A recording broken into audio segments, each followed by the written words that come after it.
Bien, dans cette vidéo, on va traiter des incertitudes appelées incertitudes de type B concernant une prise de mesure unique à l'aide d'un instrument.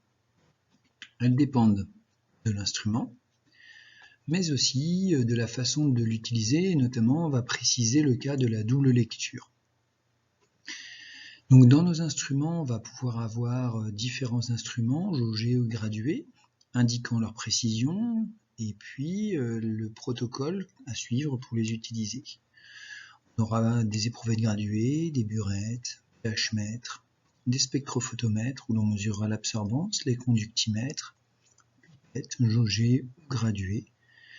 Tout ça va conduire à une évaluation d'une incertitude concernant chaque instrument. Donc quelques généralités. Tout d'abord, lorsqu'on a un instrument, on va se reporter à la notice. Notice qui peut être fournie dans un sujet et elle va nous indiquer la précision ou tolérance, ainsi que d'autres variables nécessaires aux études de métrologie, telles que la linéarité, la précision, le protocole d'utilisation ou des corrections par exemple en fonction de la température. Pour simplifier, on va retenir la formule qui nous donne l'incertitude type qui est égale à la précision sur racine de 3. Et les précisions sont données par les instruments. Par exemple, un instrument à graduation prendra la demi-graduation la plus petite. Pour un instrument de mesure tel qu'un pH-mètre, on pourra prendre la valeur indiquée sur la notice, plus ou moins 0,1, plus ou moins 0,2, c'est indiqué. Avec des instruments qui nous indiquent une précision en pourcentage, c'est une précision relative, et c'est relative à la mesure. Donc il faut prendre la valeur lue, et ensuite calculer la précision. Et il faudra donc avoir un calcul à chaque mesure et qui donnera une incertitude type à chaque mesure en fonction de chaque valeur lue. Enfin, lorsqu'on a un affichage numérique, on peut avoir une précision donnée sous la forme de n digits plus un pourcentage. J'en illustrerai un exemple à la fin de cette présentation. Le coefficient racine de 3 dépend de la fonction statistique qui décrit la distribution à l'usage de l'instrument que l'on a.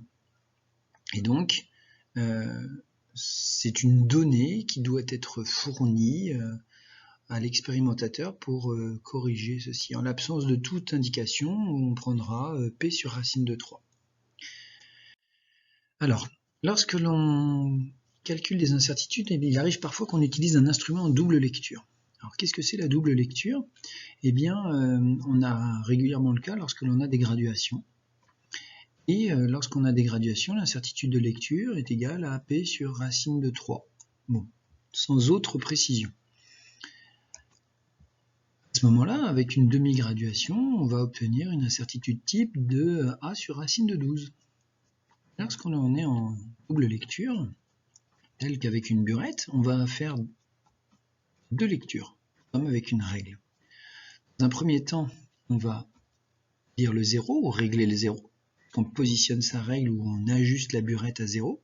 Et dans un second temps, on va réaliser la mesure de la distance ou du volume versé pour la burette. Ainsi, on aura deux lectures réalisées, et c'est par la différence de ces deux lectures que l'on va introduire une erreur sur la lecture du 0 et une erreur sur la graduation lue. Du coup, la mesure sera une différence entre la lecture et la lecture du 0. Et alors, l'incertitude type doit être une incertitude composée par une somme de deux lectures, la lecture de la valeur lue et la lecture du 0. Ce qui nous donne, en précisant les calculs, une incertitude type égale à A sur racine de 6. Finalement, lorsqu'on a une double lecture, eh bien, on prend l'incertitude type de notre instrument, et on va multiplier par racine de 2, et non pas par 2. Donc du coup, il va falloir éventuellement corriger dans le cas d'incertitude type déterminé par des instruments à double lecture par un facteur racine de 2. Les appareils à simple lecture, eh bien, on a les éprouvettes graduées, puisque toutes les verreries ne sont pas à double lecture. En fait, une éprouvette, elle est graduée du fond vers le haut, et du coup, on n'a plus de souci de double lecture, on ne lit que la graduation indiquée à la surface du liquide. Pour les pipettes graduées, c'est pareil, on va verser, alors ça va dépendre si on verse un volume, mais en général on fait un prélèvement et on va prélever l'exact volume à verser. À ce moment-là, on aura moins d'erreurs que si on prenait l'intégralité de la pipette dont on verserait une petite part de volume. Donc dans le protocole d'usage de l'instrument, on peut introduire une erreur en utilisant mal un instrument.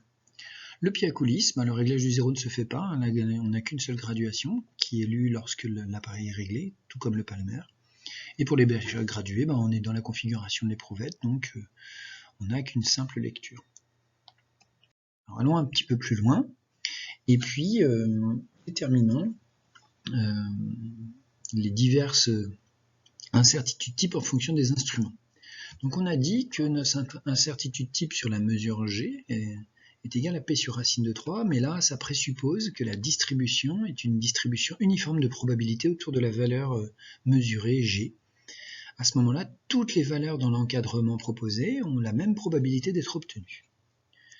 Mais il existe d'autres distributions, au nombre de 3 autres, qui introduiront un écart type égal à P sur racine de 6 dans le cas d'une distribution triangulaire autour de la valeur de G. On aura un écart type qui sera égal à la précision divisée par 3, c'est-à-dire divisé par racine de 9 si l'instrument suit une loi normale, donc avec une gaussienne. Et enfin, on aura un écart type qui se calculera en fonction de la précision divisé par racine de 2 si on a une loi qui dépend d'une dérivée d'arcsinus. Chacune de ces lois correspond à un type d'instrument ou type d'appareil qui va suivre la loi de probabilité d'obtenir la valeur mesurée. Donc ça, on ne peut pas le deviner dans un premier temps. Ça s'acquiert par l'expérience et l'usage de ces instruments. Et donc ça va dépendre de la fonction mathématique qui est utilisée pour modéliser la distribution de l'instrument. Donc nous, pour simplifier, on conservera la loi uniforme. Alors j'ai parlé tout à l'heure d'affichage digital. Alors l'affichage digital d'un instrument tel qu'un multimètre va être indiqué en nombre de digits plus un pourcentage de mesure. Alors le pourcentage de mesure, c'est un pourcentage sur la mesure lue à l'affichage. Et le nombre de digits, c'est le nombre de fois où on va prendre la dernière unité, appelée digit de la mesure. Alors prenons un exemple. Si on lit un affichage de 15,02, tel que la précision soit du nombre de digits fois 0,01, un nombre fois les digits. Alors les digits ici, c'est 2 chiffres après la virgule, c'est la dernier chiffre significatif de l'affichage. Donc ici, ça nous donne le nombre fois 0,01 plus 15,02 fois un pourcentage. Prenons ici 3 digits et précis à 2%. À ce moment-là, on fera le calcul suivant qui nous donnera une précision de 0,33. 2% de 15,02, ça nous fera 0,30, plus 3 fois 0,01, ce qui nous fera 0,33. Donc ça se programme, la calculatrice éventuellement, et dans un tableur, on peut rapidement avoir la précision de l'affichage digital. Cette précision pourra ensuite être intégrée dans une distribution uniforme de notre afficheur pour donner la valeur lue. Voilà, donc j'espère que ça vous permettra de traiter les incertitudes avec un peu plus d'aisance. Rappelez-vous, on utilise les données fournies sur la métrologie. On n'est pas là pour créer et savoir comment on calcule les incertitudes. Il faut seulement être capable de les évaluer de façon à avoir une information complémentaire sur le résultat à produire et sur la mesure qu'on a obtenue pour produire ce résultat. Voilà, une bonne vidéo, et puis consultez les autres pour pouvoir renforcer ce pôle de compétences qui permet de finaliser un travail expérimental abouti lorsque l'on traite des résultats des mesures.